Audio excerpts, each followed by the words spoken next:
রবিবার ৪ঠা জানুয়ারি প্রবল উদ্দীপনার মধ্যে দিয়ে শুরু হলো সুকান্ত ভট্টাচার্য জন্মশতবর্ষ উদযাপন।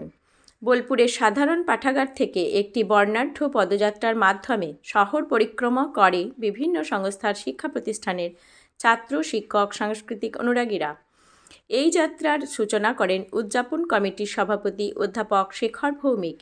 বক্তব্য রাখেন অধ্যাপক কুন্তল রুদ্র। আবৃত্তিতে অংশ নেন সম্প্রীতি হাজরা, মানস দে এবং কেয়া মিত্র বুট। সঙ্গীত পরিবেশন করেন অসিত রায়, মাধব বন্দ্যোপাধ্যায়। বোলপুর চৌরাস্তাতে পদযাত্রা থেকে নিন্দা করা হয় ভেনেজুয়েলাতে গতকালের মার্কিন আগ্রাসনের বিরুদ্ধে। সমগ্র অনুষ্ঠান পরিচালনার দায়িত্বে ছিলেন সুকান্ত জন্মশতবর্ষ উদযাপন কমিটির সম্পাদক ডক্টর প্রবীর কুমার পাল। বোলপুর থেকে নিজস্ব প্রতিনিধি রিপোর্ট, সুখবর টিভি।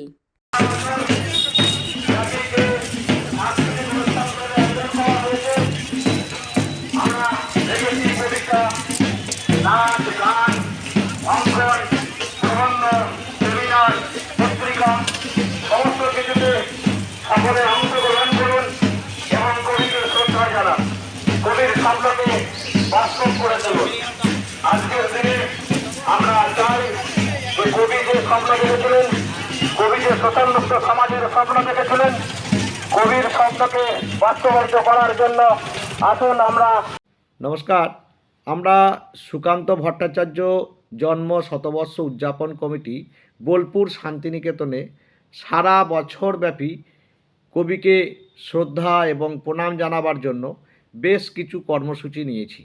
বিভিন্ন সাংস্কৃতিক অনুষ্ঠানের মধ্য দিয়ে কবিকে আমরা শ্রদ্ধা জানাতে চাই।